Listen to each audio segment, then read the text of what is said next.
On behalf of the Socialist Equality Party, I'd like to welcome all of you here today. My name is Linda Tenenbaum. I'm a member of the Socialist Equality Party's National Committee, and I'll be chairing today's event. The aim of this rally, which is being live streamed around the world, and of the SEP's March 10th rally in Melbourne, is to continue and broaden the fight to free courageous journalist, publisher and Australian citizen Julian Assange.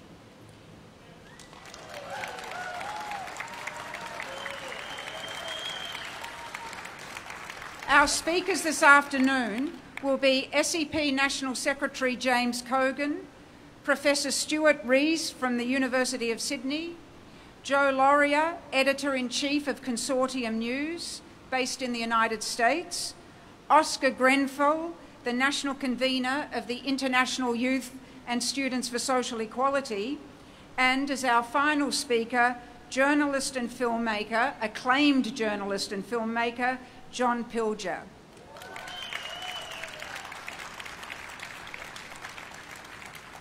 I'd like to begin with a few introductory remarks.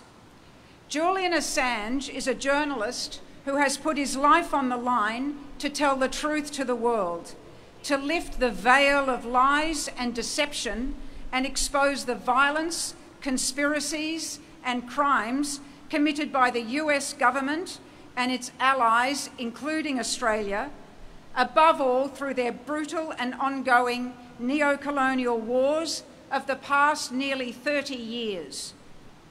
Julian has been held for nearly 7 years in what the United Nations Working Group on Arbitrary Detention has ruled constitutes a deprivation of liberty and a violation of his human rights.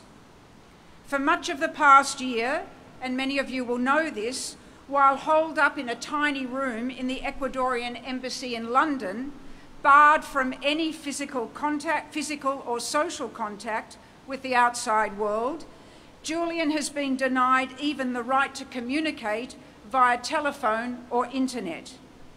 His health is deteriorating, and he faces the constant threat of extradition to the United States, where he could face charges that, if found guilty, could attract the death penalty. Neither the Morrison government, the Turnbull government before it, the Labor government before that, nor any of the establishment parties has lifted a finger in his defence.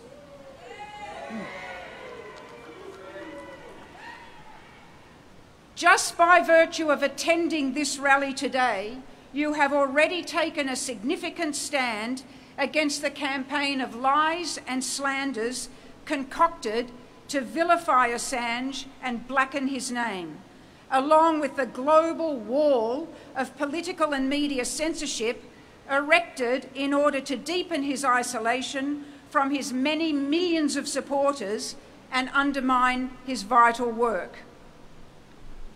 Almost 9 months ago, the Socialist Equality Party's first rally to free Julian Assange demanded of the then Turnbull government that it exercise its diplomatic powers and indisputable legal discretion to secure his relief and allow him to return home. Turnbull and his government did nothing, confident that not a single media outlet or parliamentarian would raise a voice in opposition. Today, we are again demanding of the Australian government, now the Morrison government, that it insist that the British government allow Julian to leave the embassy as a free man, travel to the airport, and if he so wishes, board a plane to Australia with a transparent guarantee against both arrest in the United Kingdom and extradition to the United States.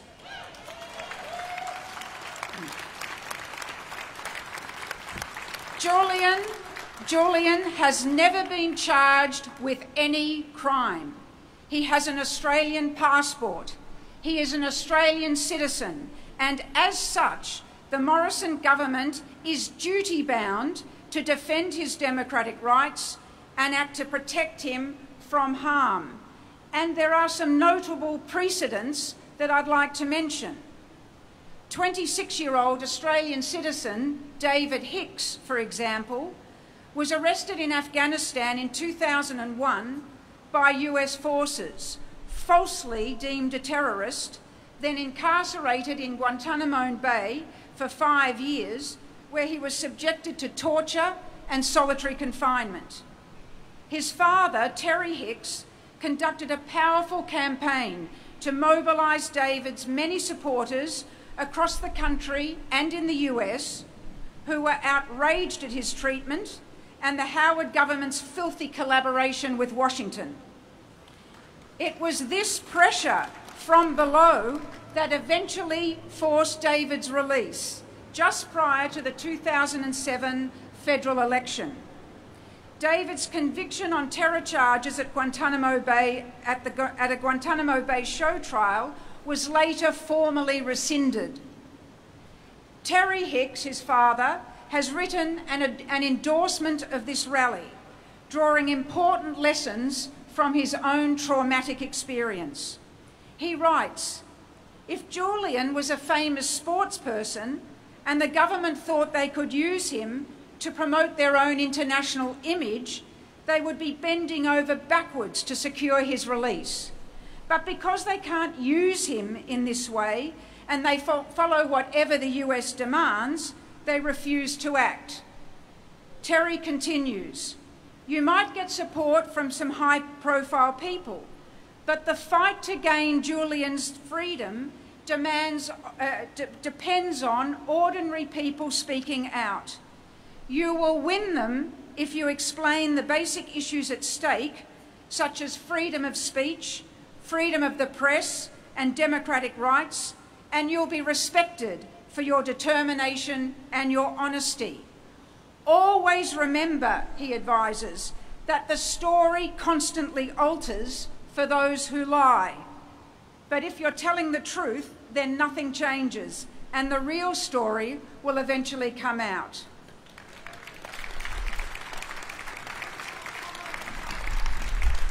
Hear, hear. Terry concludes, "The Australian people have got to take a stand in defence of Julian Assange and understand that when they take up the struggle for his freedom, they are fighting to defend their own democratic rights." A second example. Peter Grester, the Australian Al Jazeera journalist, was jailed in Egypt in December 2013 and charged with falsifying news and having a negative impact on overseas perceptions of the country, that is Egypt, for exposing the Egyptian government's violence and horrific human rights abuses. He was convicted to 7 years, but he was freed after immense pressure was placed on Canberra by his family, his supporters, and thousands of ordinary people, in which the media joined, but before the government finally acted. But the most recent case is that of Hakim Al-Arabi, a Bahraini-born refugee, Australian resident and footballer, recently imprisoned in Thailand after Bahrain sought his extradition, placing his life in danger. Again, a powerful, broad-based campaign was launched, led by well-known retired footballer, now TV commentator, sports commentator Craig Foster, to force the government to secure Al-Arabi's release from Thailand. The media enthusiastically participated, as did sporting groups, NGOs, trade unions, and the state and federal governments, along with hundreds of thousands of ordinary people in Australia, Thailand, and internationally. Australian Foreign Minister Marise Payne was forced eventually by this pressure to intervene. Bahrain dropped its extradition attempt and Al-Arabi flew back to Australia 3 weeks ago. Were the media, the unions, the Labor Party, the Greens, the civil liberties advocates, human rights groups and individual journalists to discover some courage and play a similar role in the case of Julian Assange, raising their voices, refusing to be silenced, moving parliamentary motions, campaigning among, clarifying and fighting to engage ordinary people, not to speak of simply informing their readers of this rally today, the weak, divided, reactionary and very likely short-lived Morrison government would be forced to meet its political obligations to Assange and secure his release.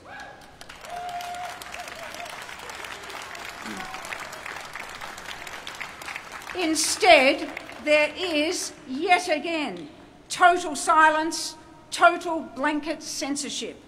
The voices of ordinary citizens are being muzzled, and the reason is clear. Julian Assange constitutes a threat, not only to the Australian government, but to every government. He has bravely published what they cover up daily, including their crimes, corruption and deceit, in order to remain in power.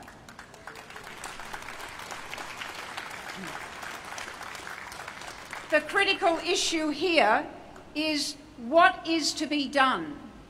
We appeal to everyone here to turn to young people, the working class, and to all those who stand for the defence of fundamental democratic rights, because the fight to free Julian Assange and defend WikiLeaks is an essential part of the fight to defend the democratic and social rights of the entire working class.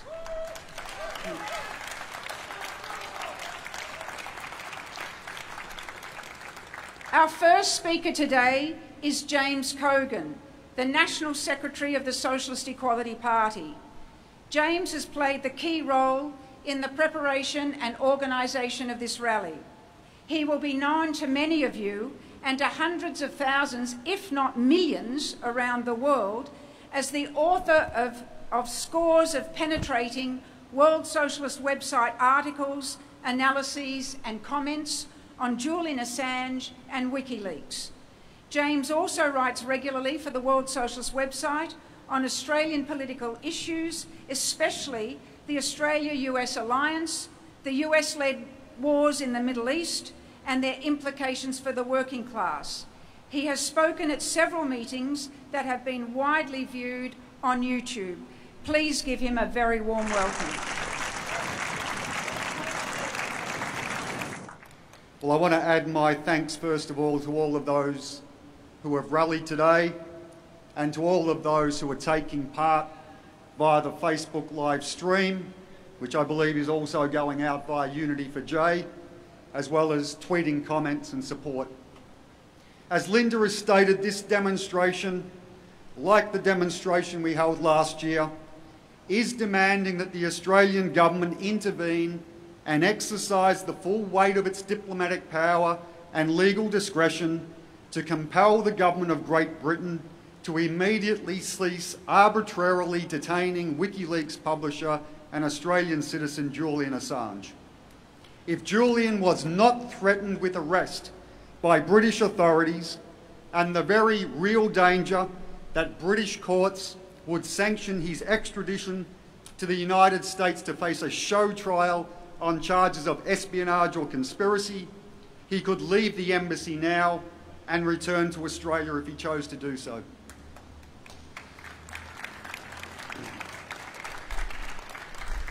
Now, this rally today and the campaign which preceded it and the support that it has won in Australia and around the world has great objective significance.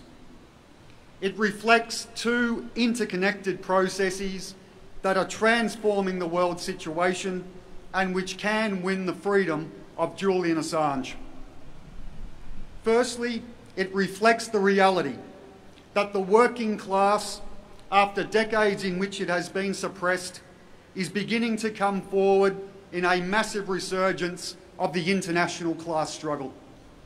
From the Yellow Vest movement that has shaken the French state to its core, to the eruption of strikes by teachers across the United States, to the rebellion of auto parts workers in Mexico against both the company and their unions, to to the ferment among workers in China, India and Brazil, to name only a few examples, in the beginnings of 2019 alone, the working class is signalling that it is going to fight for a decent standard of living, for democratic rights, and for an end to the threat of climate change and world war.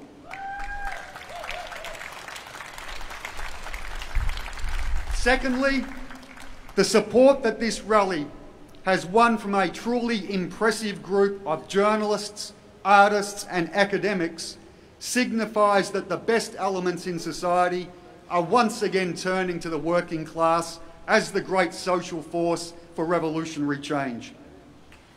I've had the privilege in recent weeks to speak with many people, but they include Julian Assange, Julian's mother.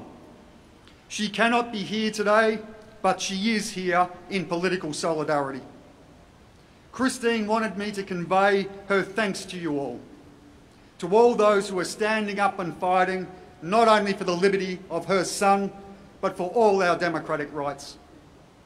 In a tweet she sent this morning, which she asked me to read to you, she notes, "Julian has not seen sunshine or felt rain for 6 years. His eyesight is fading. His teeth are causing great pain. He is suffering from edema. His legs are swelling. His bone density is reducing severely because he has not been in the sunshine for 6 years." That is the torture that is being inflicted on a publisher and journalist.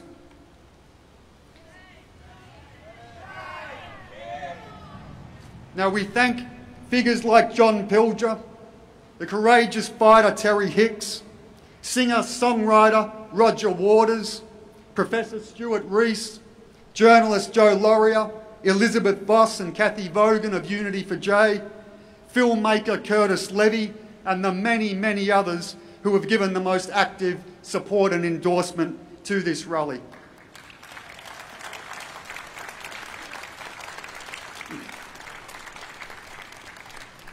But as I'm sure all those defending Julian will agree, without the intervention of the great strength of the working class, the governments of Australia, Britain and the United States will not end his persecution. They fear WikiLeaks and all independent and critical media because it provides the working class with the truth and assists motivate its struggles. That is why there is such a concerted campaign of censorship against independent media, and why Julian has been inflicted with more than 8 years of torment. Julian Assange is a class war prisoner. His persecution is above all an attack on the working class.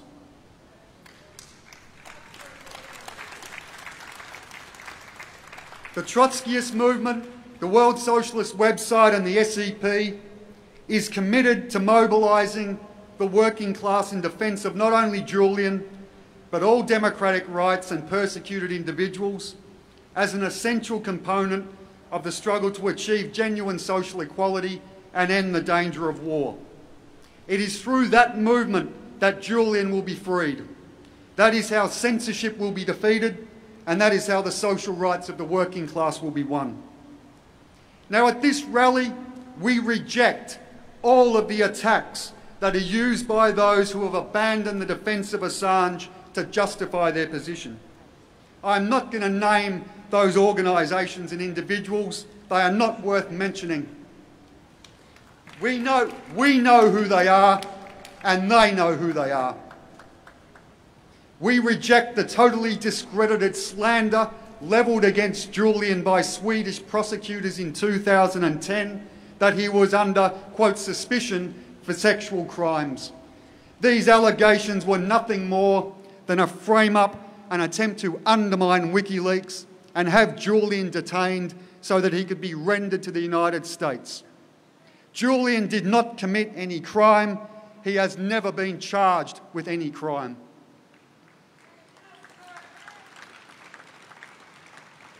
We also reject the absurd claim that by publishing leaks in 2016 that further exposed the right-wing, warmongering character of the Democratic Party candidate Hillary Clinton, that WikiLeaks was acting on behalf of the Trump campaign or was a conduit for Russian interference. These are nothing more than threadbare lies.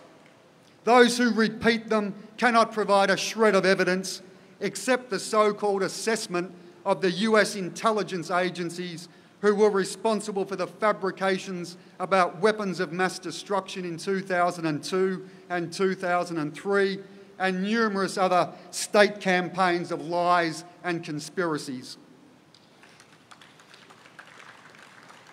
The whole Russia conspiracy narrative has been used to both justify the attack on Assange, wholesale censorship, and provocations against Russia that have heightened the danger of a nuclear war.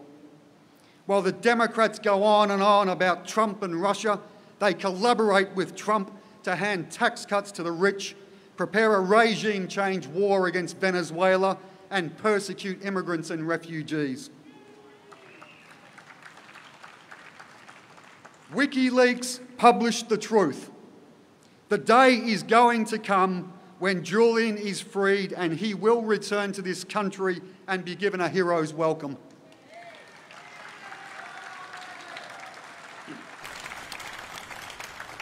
And all those who refuse to defend him will be viewed and treated as the pro-imperialist stooges and enemies of democratic rights that they are.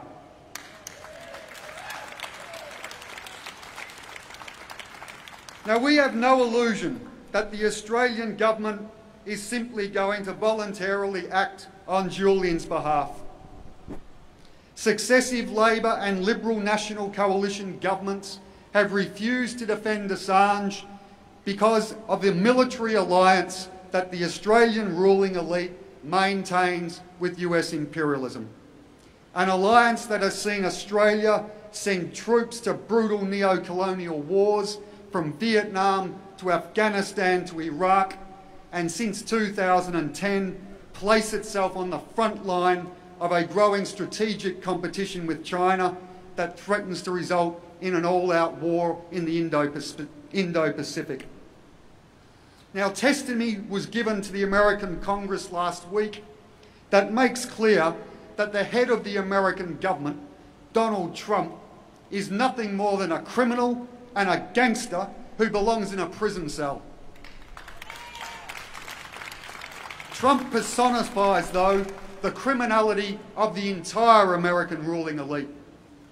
But that will not cause the Australian establishment to shift its position.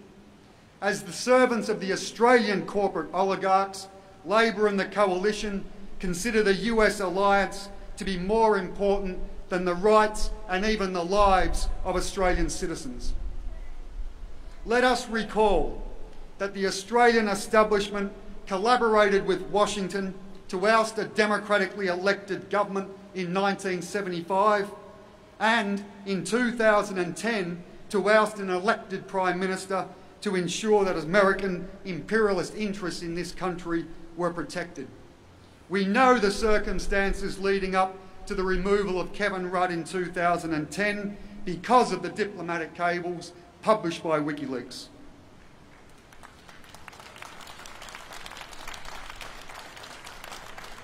Now, the only circumstances in which the Australian government will act to free Julian Assange is if the government in this country is more fearful of a mass movement of the working class demanding his freedom than they are of any disruption to their venal relations with Washington. That was underscored on February the 21st at the Estimates Committee of the Department of Foreign Affairs and Trade. A DFAT official on behalf of the Morrison government made the following statement: the Australian government doesn't share the view of that UN committee, that is the United Nations Working Group on Arbitrary Detention. We don't believe, the Australian government said on February 21st, that Mr Assange is being arbitrarily detained.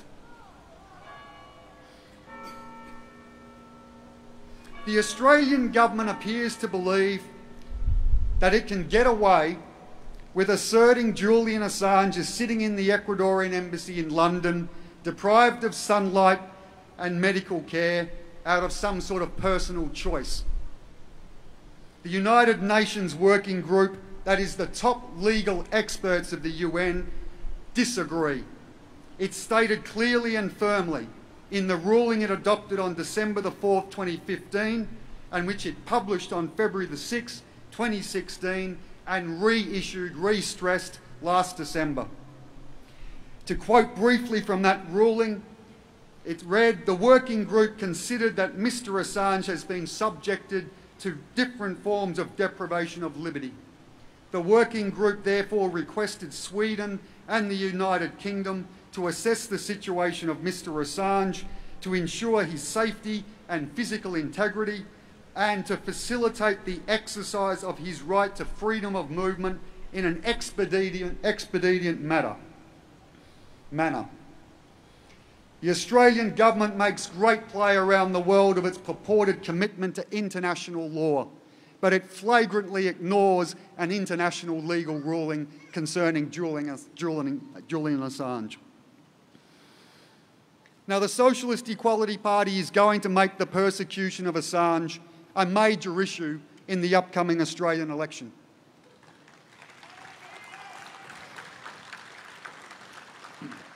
Every candidate who nominates for office is going to be compelled to answer the question, do they or do they not defend Julian Assange's right to return to Australia with a guarantee of protection from any extradition request by US authorities?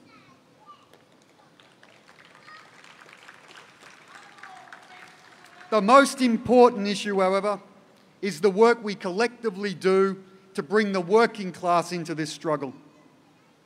On the universities, campuses, the TAFE colleges and at the high schools, information must keep being circulated about Julian. In defiance of the unions, meetings must be organised at workplaces across Australia and around the world, and motions moved demanding his freedom.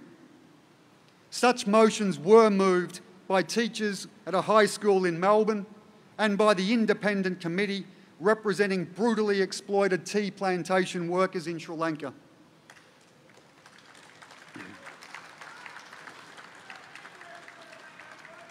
As the Sri Lankan workers concluded, quote, "Freeing Julian Assange is our struggle.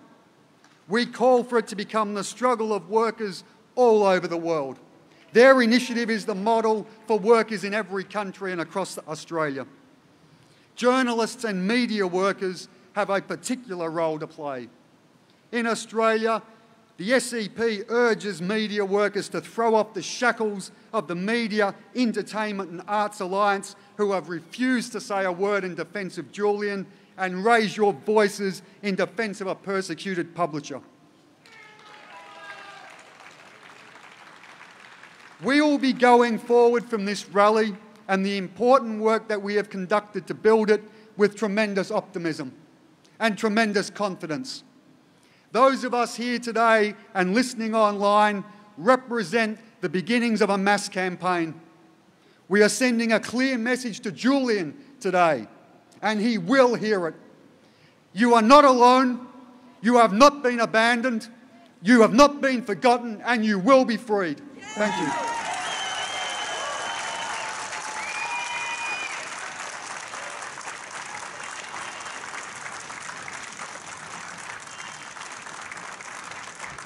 Thank you very much, James, for that really compelling speech.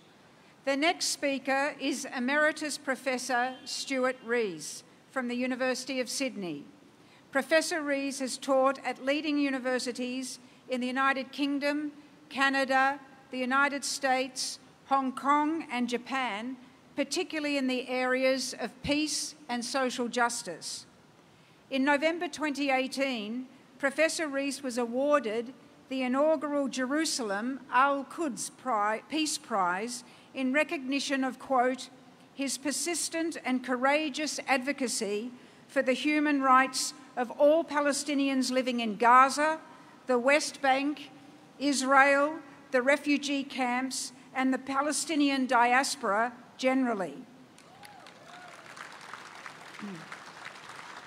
In mid-2011, as director of the Sydney Peace Foundation, Professor Rees presented the Foundation's Gold Medal for Peace and Justice to WikiLeaks co-founder Julian Assange, declaring, quote, "Assange's work is the Tom Paine Rights of Man and Daniel Ellsberg's Pentagon Papers tradition, challenging the old order of power in politics and in journalism. Assange has championed people's right to know and has challenged the centuries-old tradition that governments are entitled to keep the public in a state of ignorance. In the Paine, Ellsberg and Assange cases, those in power moved quickly to silence their critics, even by perverting the course of justice." Please welcome Professor Rees.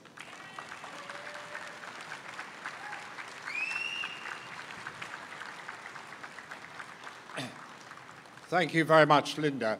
Linda began her address by reminding us that Julian has been charged with no offence and has committed no offence. In a first-rate series of articles in that significant journal, New Matilda, Dr. Lisa Johnson recently talked about the massive energy put by the world's media into a smear campaign against Julian Assange.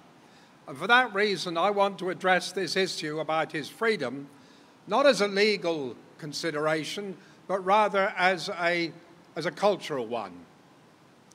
We begin the culture with the Sweden, yes, possible, if no, either or, legal game playing that eventually led to the acknowledgement that justice to Julian was denied, and those charges, which were never made, were actually paradoxically then dropped.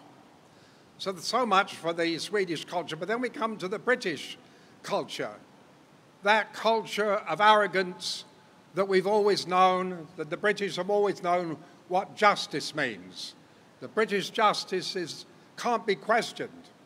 So no surprise that Philip Hammond, the Foreign Secretary, immediately dismissed that United Nations report on arbitrary detention. The British system has done that for years. It's culturally embedded that they know best. So they even spent a fortune in a kind of sinister Gilbert and Sullivan light opera by spending huge amounts of money in surrounding the Ecuadorian embassy with English bobbies for most of the past 6 years. If Gilbert and Sullivan, the musical satirist, had still been alive, we would have had, as I say, a sort of sinister light opera about it. But in their desire to play second fiddle to the United States, that culture of arrogance goes on.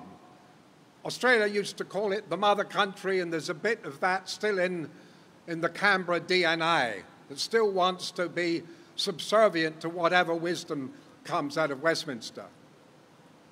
Then we come to the culture of revenge, a culture of preoccupation with cruelty and revenge that comes from the United States.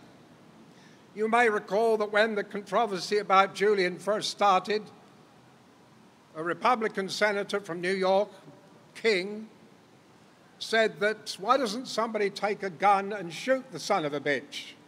I know it's illegal, but it would be wonderful for Americans' freedom if that happened.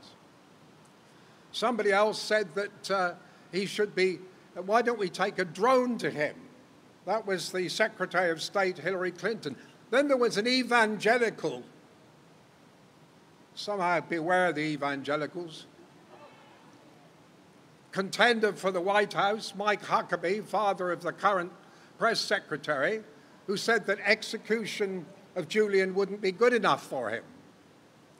And in response to that, as has been repeated by previous speakers, the Australian government said not a word in protest against that sort of barbarity that's taken as political mainstream acceptability. So then we come to the other culture, which unfortunately is our own, which is dominated by a preoccupation with cowardice, scared to question what goes on in the Pentagon, in the White House, or even in Westminster. So when Julia Gillard said that Julian was a criminal, and she had to be told by the Australian Federal Police that he was not, nevertheless, the smear campaign against Julian has continued. So we're going to have to challenge those cultures of which we are a part. If we don't challenge them, we are somehow colluding. Let me now express some gratitude historically for the contribution that Julian has made to our own sense of freedom and civility. Back at the beginning of the 18th century, that wonderful satirist Daniel Defoe, who challenged the establishment of religious doctrine at that time, and for that was sentenced to three weeks in the stocks to be publicly humiliated. A bit later in that century, Tom Paine wrote The Rights of Man, was almost immediately charged with sedition by the British government. There's a long history behind that culture of we know best, and Tom Paine had to escape so-called British justice in France. Then we come to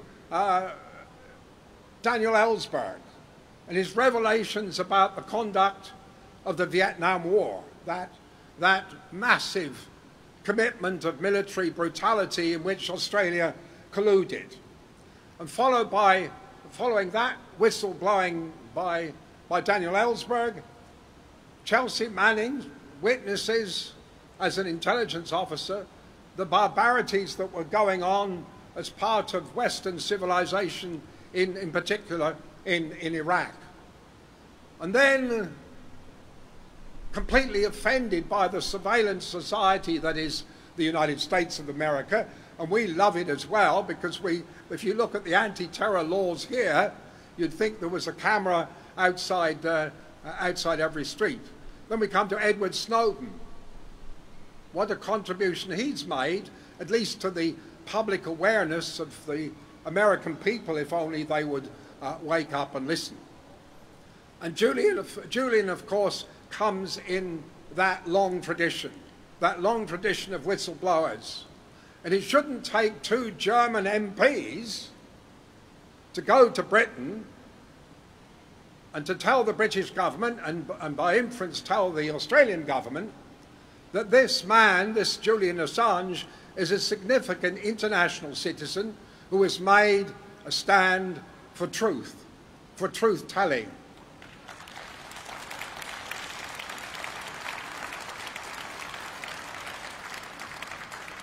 There's a sense in which this significant audience here represents in your presence and your aspirations what those two German members of Parliament came to Britain to say. A reference has been made to the sudden and accumulated effort that was made to free Hakim al-Arabi.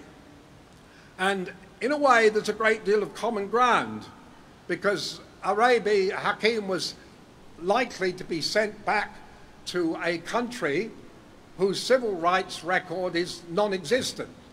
Bahrain is a vicious place. Julian faces being taken back to another country which is preoccupied with imprisonment. The security prison industry is just about the most successful in the revival of the American economy. So we need to mobilise in the same way that we did for Hakim al-Arabi. Let me finish with a reference to a poet, because I'm always lost without some reference to a poet. Bertolt Brecht knew all about fascism. He knew all about totalitarianism. He also knew all about the constipation that passes for bureaucracy, where you can't penetrate to discover what's really going on in the minds of people in Canberra or elsewhere as to why there's continued compliance with Britain and with America. The bread of the people is what Bertolt Brecht said. It's what he called his poem. Justice is the bread of the people. Just as daily bread is necessary, so is daily justice. It is even necessary several times a day. And that's the cue for us to continue to protest and to continue to demand that Julian Assange be brought home.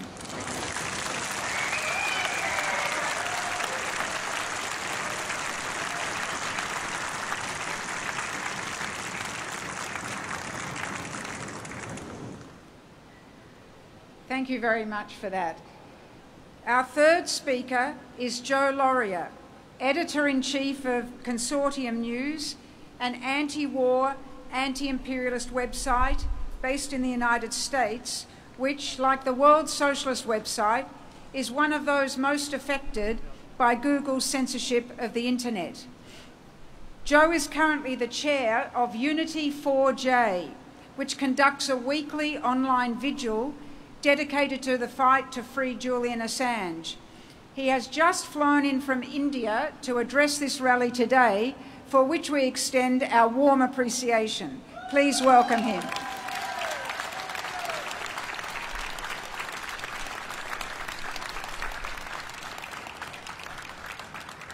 Thank you very much. So good to see everyone out here. Let me begin with a couple of corrections. I flew in from Bangkok. I was about to go to India, but changed plans, and here I am. And I'm the co-host of the Unity 4J vigils that are on, thank you, that are webcast every Friday in the US and every Saturday morning here from 8 a.m. to 11 a.m. So, picking up on the theme the professor mentioned about the Pentagon Papers, in his 1971 opinion on the Pentagon Papers case, U.S. Supreme Court Justice Hugo Black wrote the following: "In the First Amendment, the Founding Fathers gave the free press the protection it must have to fulfill its essential role in our democracy. The press was to serve the governed, not the governors. The government's power to censor the press was abolished so that the press would remain forever free to censure the government." That's what WikiLeaks and Julian Assange have been doing since 2006. Censoring governments with government's own words, pried from secrecy by WikiLeaks sources, whistleblowers. In other words, WikiLeaks has been doing the job the US Constitution intended the press to do.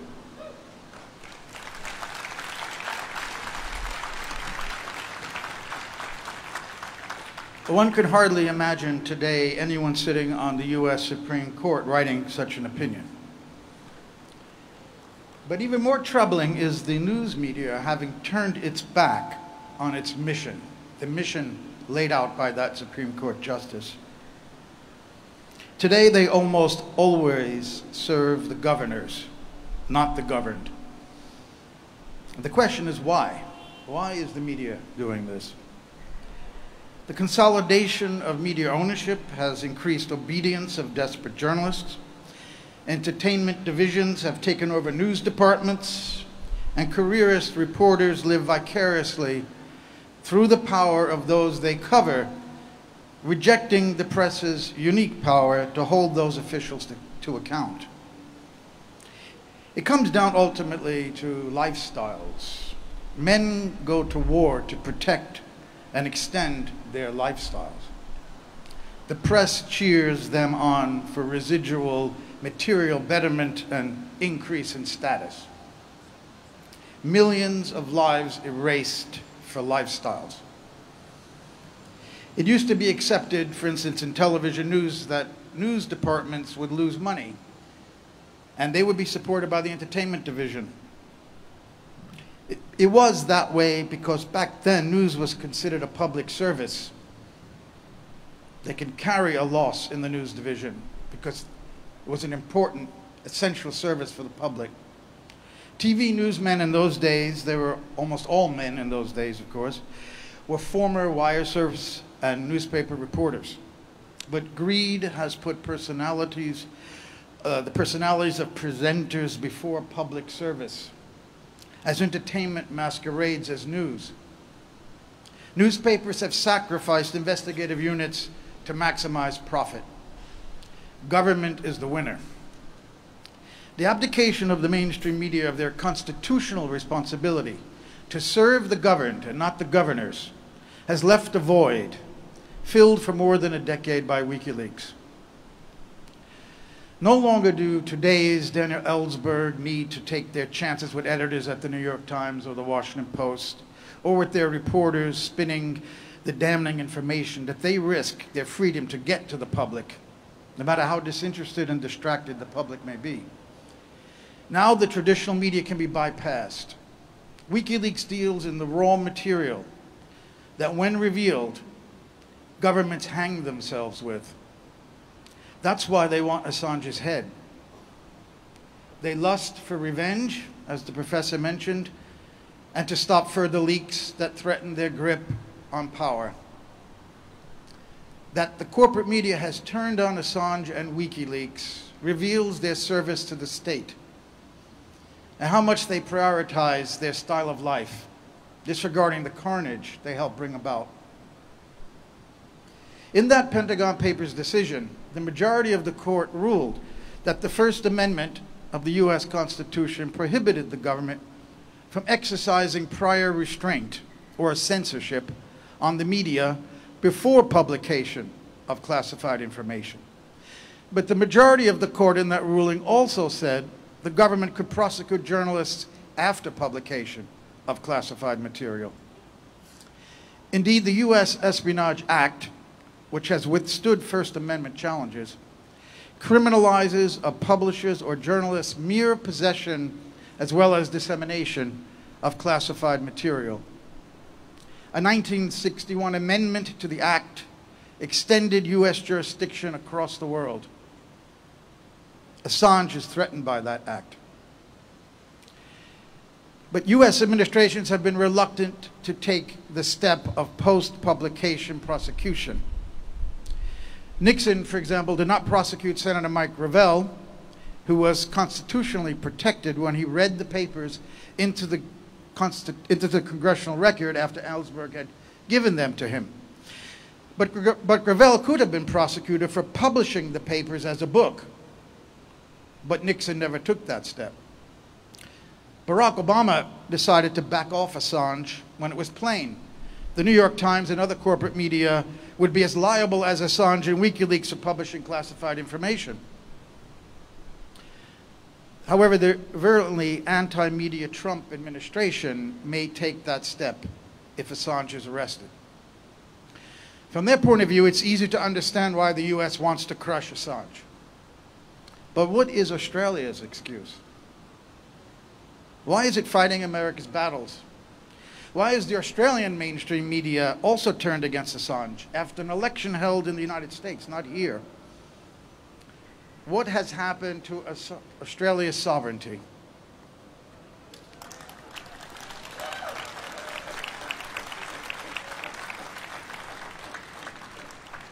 That's a question that can be answered by Australians coming into the streets, as you have here today, and staying there until their compatriot is at last free to leave that damned embassy, free to continue to do the job the media refuses to do. Thank you.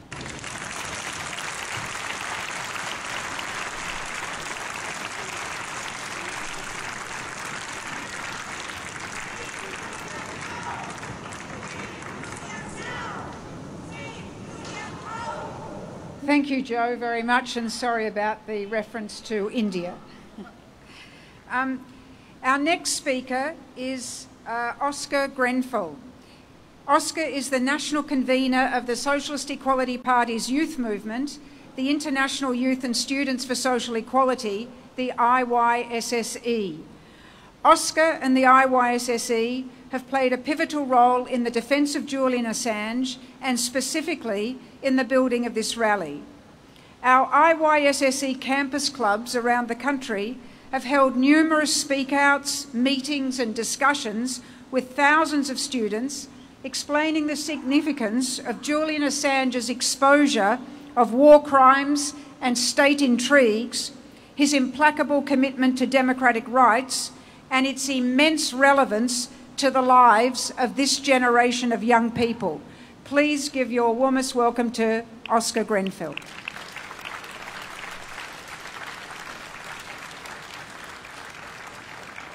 Well, thank you. And on behalf of the IYSSE, I'd like to particularly thank the students and the young people who have taken a stand and come to today's rally. Because the defence of Julian Assange is a crucial political fight for the younger generations. It is the cutting edge of the struggle against the attempts by governments and the corporate elite to suppress free speech, censor critical and alternative media, and prevent young people from knowing what is taking place in the world. They're persecuting Julian Assange because they know how much he and WikiLeaks have done to politically educate an entire generation of young people. We've seen this during the campaign for these rallies. We've met students and young people from every corner of the world who have been alerted by WikiLeaks to the growth of militarism, the daily diplomatic intrigues and conspiracies that dominate world politics, and the illegal surveillance operations of the intelligence agencies. Young people rightly view Assange as a hero who is being persecuted for exposing the truth. I'd like to cite a couple of examples. In Melbourne, IYSSE campaigners spoke to Chow, a young chef originally from Brazil. He said, quote, "I've been following WikiLeaks for years, especially since the release of the collateral murder video of the US troops in the chopper in Iraq shooting innocent civilians. Ever since I've been following Julian Assange. His work is affecting how politics is done around the world." Chow noted that WikiLeaks publications had exposed Brazilian senators who were acting as protected informants for the US Embassy, something that he and the Brazilian people would not have learnt without WikiLeaks. He concluded, quote, "Julian did something to help us. People should learn more about him. He's a very important person in our history." Mohammed, a 17-year-old engineering student in Sydney, told us, quote, "WikiLeaks has published things that would usually be hidden, but which are of huge benefit for the public to know. I'm Iraqi, so it hits close to home. I've seen the effect of the war crimes that America has carried out in Iraq." He said, "I think an international campaign is necessary to defend Assange. He is being persecuted for exposing the truth to us. I am in full support of him." And Byron, a first-year student in Newcastle, said, "What Julian Assange did was reveal to the public around the world the corruption and war crimes of governments, especially the US government. That information needs to be shared, but governments don't want that because it poses a threat to their rule." He concluded, "Workers and young people need to attend this rally to show the corporations, governments and the world that they support freedom of the internet and freedom for Assange."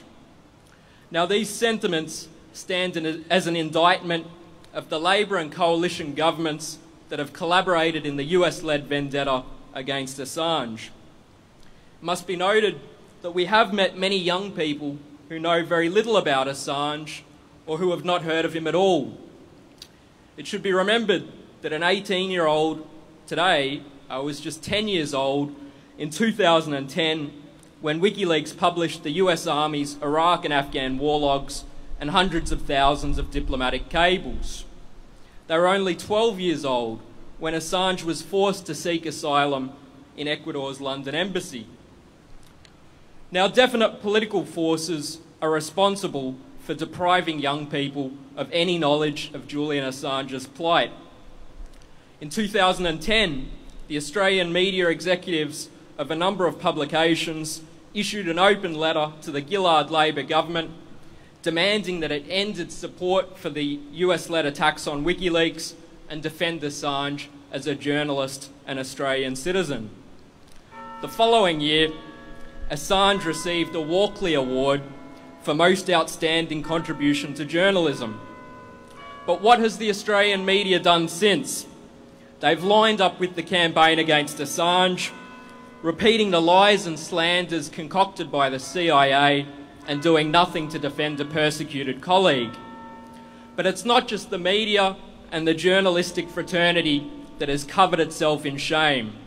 A host of organisations that once claimed to support Assange have abandoned him, from the trade unions to the fake left, the Greens, and many self-styled civil liberties groups. Now, this can only be understood as a class response.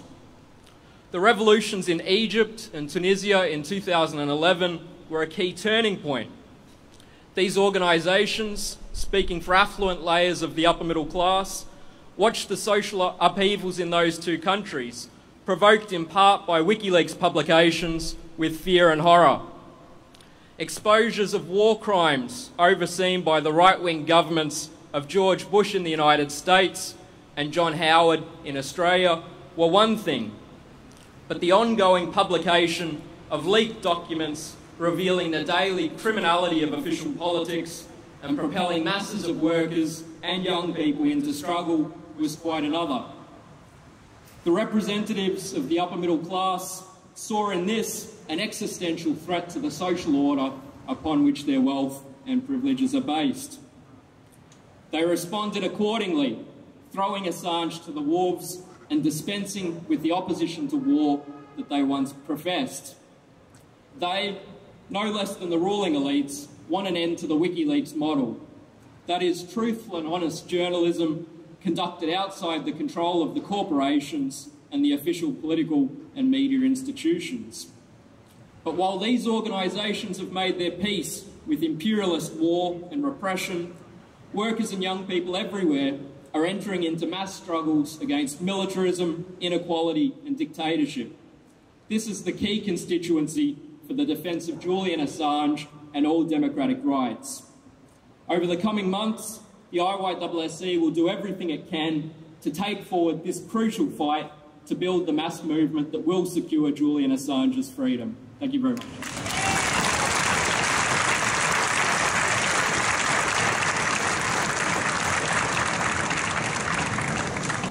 For many of you, John Pilger, our final speaker at today's rally, needs no introduction. John, as I said earlier, is an acclaimed writer, filmmaker, and long-time principled advocate for democratic rights. He has played a significant role in the preparation and content of both our 2018 rally and this event today.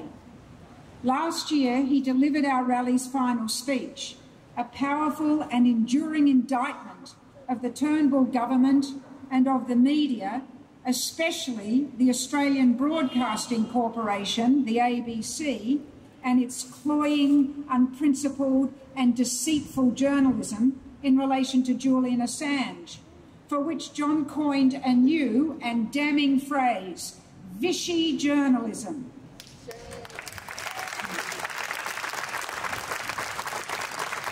For those of you not familiar with the term Vichy, it refers to the Nazi collaborationist regime in France during World War II.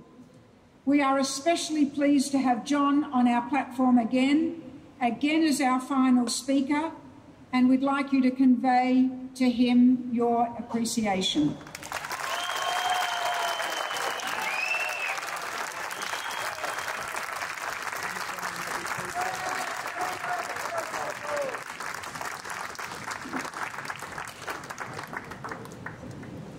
I'd like to thank you all on behalf of Julian for coming today and for showing solidarity with him. That's a critical first stage in getting Julian freedom.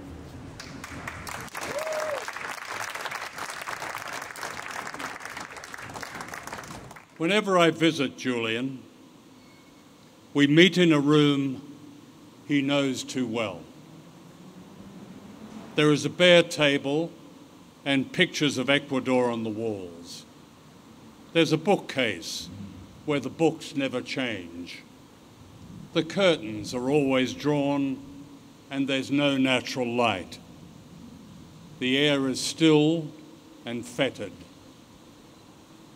This is room 101. Before I enter room 101, I must surrender my passport and phone. My pockets and possessions are examined. The food I bring is inspected. The man who guards room 101 sits in what looks like an old-fashioned telephone box. He watches a screen, watching Julian. There are others unseen, agents of the state, watching and listening. Cameras are everywhere in room 101. To avoid them, Julian manoeuvres us both into a corner, side by side, flat up against the wall. This is how we catch up, whispering and writing to each other on a notepad, which he shields from the cameras. Sometimes we laugh. I have my designated time slot. When that expires, the door in room 101 bursts open and the guard says, "Time is up." On New Year's Eve, I was allowed an extra 30 minutes, and the man in the phone box wished me a Happy New Year, but not Julian. Of course, room 101 is the room in George Orwell's prophetic novel 1984, where the thought police watched and tormented their prisoners, and worse, until people surrendered their humanity and principles and obeyed Big Brother. Julian Assange will never obey Big Brother.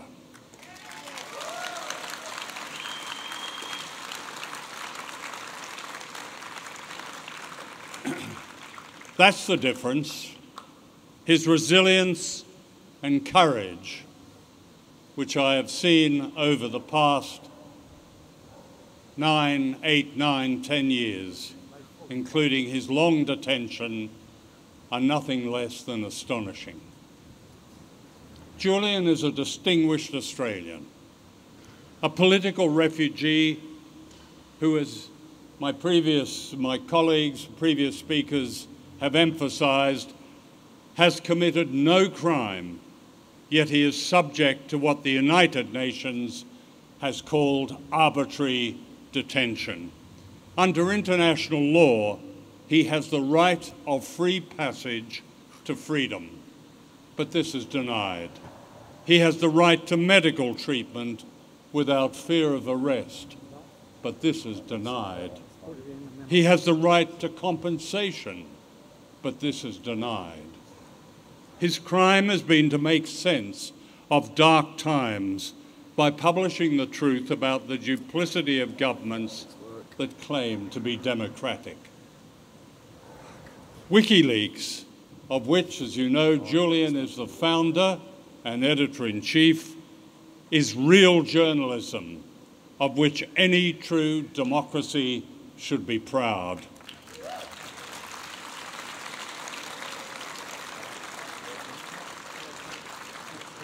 It has a unique and impeccable record of authenticity and truth-telling, which no newspaper, no TV channel, no radio station, no BBC, no ABC, no New York Times, no Washington Post, no Guardian can equal. Indeed,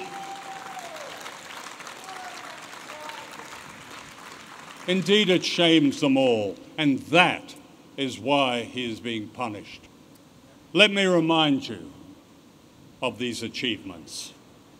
Last week, the International Court of Justice ruled that the British government had no legal powers over the Chagos Islanders, who in the 1960s and 70s were expelled in secret from their homeland on the island of Diego Garcia in the Indian Ocean and sent into exile and poverty Countless children died, many of them from what the doctors call sadness. It was a crime few knew about. For almost 50 years, the British have denied the islanders the right to return to their homeland, which they had given to the Americans for a major military base. In 2009, the British Foreign Office concocted a marine reserve around the Chagos archipelago. This touching concern for the environment was exposed as a fraud when WikiLeaks published a secret cable from the British government reassuring the Americans that, and I quote, the former inhabitants would find it difficult, if not impossible, to pursue their claim for resettlement on the islands if the entire Chagos archipelago were a marine reserve, unquote. The truth of the conspiracy had been accepted as evidence by evidence by Britain's High Court, and it clearly influenced the momentous decision of the International Court of Justice.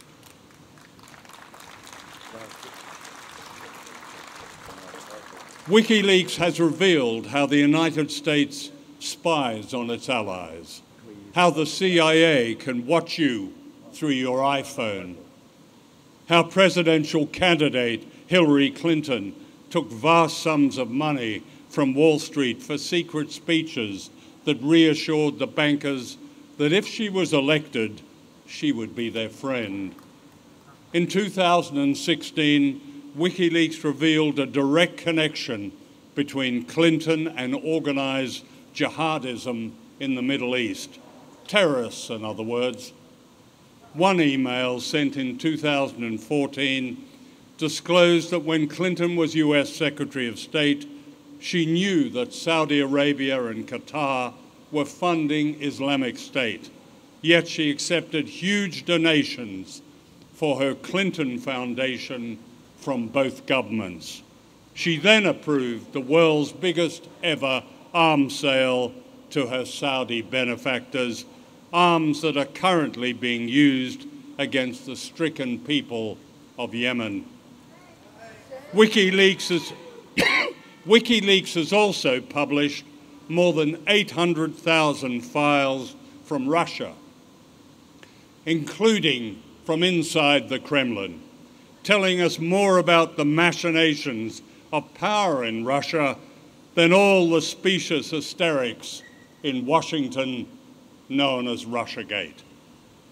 This is real journalism, journalism of a kind now considered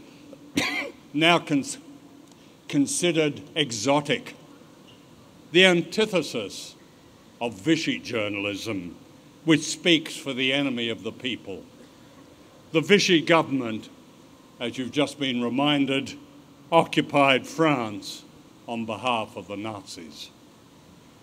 Vichy journalism is censorship by omission, such as the untold scandal of the way governments in Canberra have colluded with the United States to deny Julian his rights as an Australian citizen and to silence him. Prime Minister Julia Gillard went as far as ordering the Australian Federal Police to investigate and prosecute Assange and WikiLeaks until she was informed by the AFP that, alas, no crime had been committed. Last weekend, the Sydney Morning Herald published a lavish supplement promoting a celebration of women at the Sydney Opera House next Sunday. Among the leading participants is the former Australian Minister of Foreign Affairs, Julie Bishop. You may have noticed that Bishop has been on show in the media lately, lauded as a loss to politics, an icon, someone called her, to be admired. The elevation to celebrity feminism of one so politically primitive as Bishop tells us how much so-called identity politics have subverted an essential truth, that what matters above all is not your gender but the class you serve.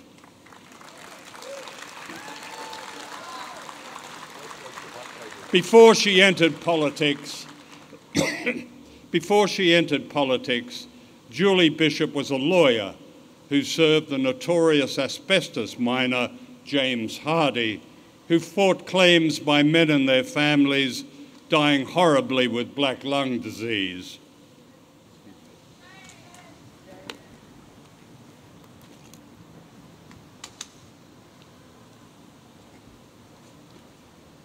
Lawyer Peter Gordon recalls Bishop, and I quote, rhetorically asking the court why workers should be entitled to jump court queues just because they were dying, unquote. Bishop says she, quote, acted on instructions professionally and ethically. Perhaps she was merely acting on instructions when she flew to London and Washington in July last year with her ministerial chief of staff, who had signalled that the Australian Foreign Minister would raise Julian's case and begin the diplomatic process of bringing him home. Julian's father had written a moving letter to the then Prime Minister Malcolm Turnbull, asking the government to intervene diplomatically to free his son. He told Turnbull that he was worried Julian might not leave the Ecuadorian embassy alive. Julie Bishop had every opportunity in the UK and the US to present a diplomatic solution that would bring Julian home. But this required the courage of one proud to represent a sovereign, independent state, not a vassal. Instead, she made no attempt to contradict the British Foreign Secretary, Jeremy Hunt, when he said outrageously that Julian faced serious charges. What charges? There were no charges. Australia's Foreign Minister abandoned her duty to speak up for an Australian citizen, prosecuted with nothing, charged with nothing, guilty of nothing. Will those feminists who fawn over this false icon at the Opera House next Sunday be reminded of her role in colluding with foreign forces to punish an Australian journalist, one whose disclosures have shown that rapacious militarism has smashed the lives of ordinary women all over the world, in Iraq alone, 700,000 widows.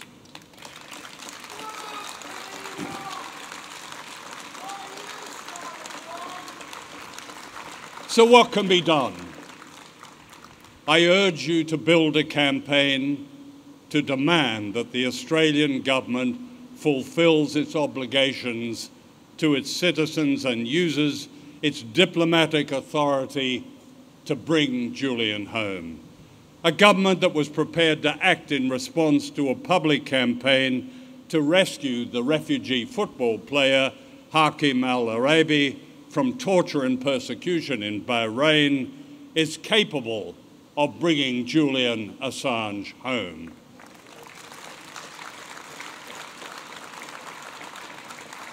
The refusal by the Department of Foreign Affairs to acknowledge, let alone enable, the United Nations declaration that Julian is the victim of arbitrary detention and has a right to his freedom is a scandalous breach of the spirit of international law.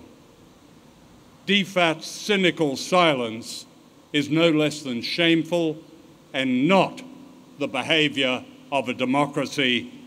So the question for us is this: why has the Australian government made no serious attempt to free Assange? Why did Julie Bishop bow to the wishes of two foreign powers? Is it because so much of this democracy has been traduced by its servile relationships and integrated with lawless foreign power. Make no mistake, the persecution of Julian Assange means the conquest of us all, of our independence, our self-respect, our intellect, our politics, our compassion, our culture. So put away your phones, stop scrolling, organise, take direct action, occupy, make a noise, be brave, defy the thought police. If Julian can stand up to them, so can you and so can all of us. Thank you.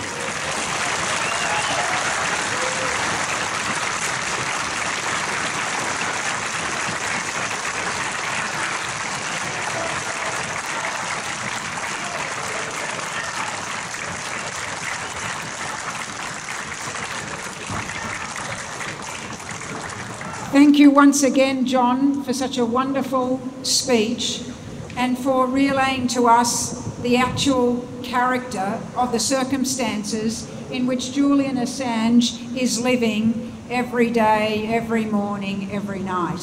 I think this was a very powerful and helpful speech. I want to now conclude by making a few more remarks. At the June 17 rally last year, we pledged it would not be a one-off event, and we have kept and will continue to keep our word. We will continue our fight to win freedom for Julian Assange until he walks free. That will require the growth and development of this campaign and the participation of everyone here, of ever wider layers, spreading the coverage of this rally and material from the World Socialist website, from other media sources, Consortium News, New Matilda and so on, moving resolutions of support for Julian and demands that the Morrison government act immediately to free him at universities, schools and workplaces.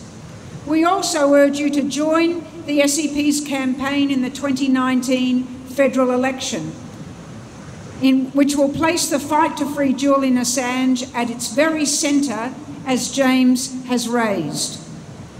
Now, just to conclude, there are several writers here from the World Socialist website, and they are keen to interview those of you here who would like to comment on your attitude and response to this rally, our speakers, to the political predicament of individual personal predicament of Julian Assange, and the political content and perspective of what you have heard today.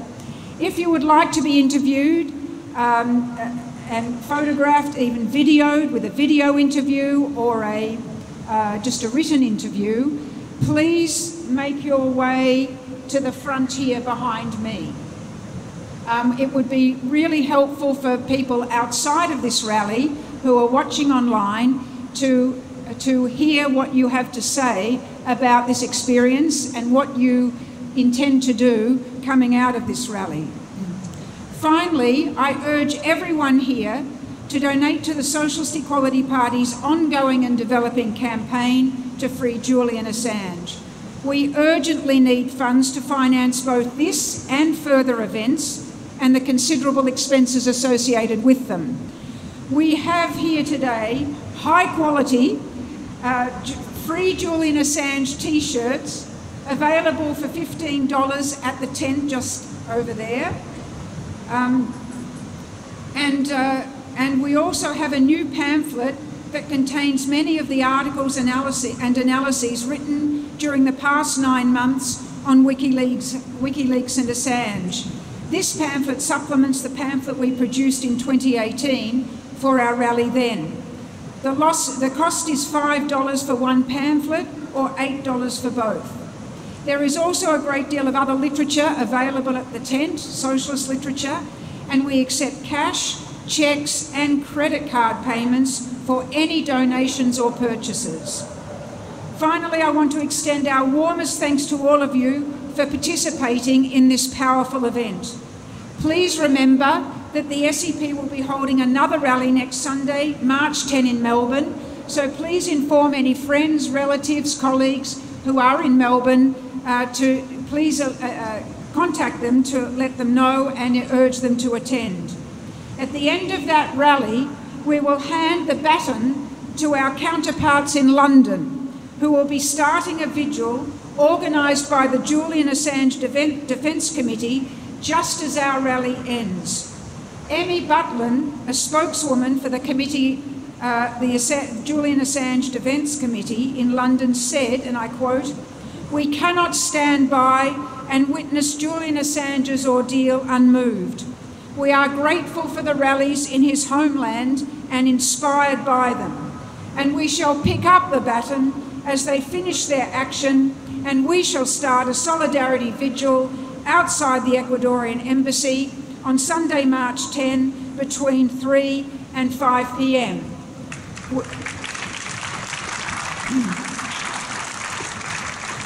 Finally, we send our greetings of solidarity to the Julian Assange Defence Committee, and above all to Julian Assange himself, and to all those journalists and others, the few journalists who are committed to fighting for democratic rights, social equality and peace, and in opposition to war, social inequality and the growing danger of dictatorship. Thank you once again for your attendance, and have a safe trip home. Thank you.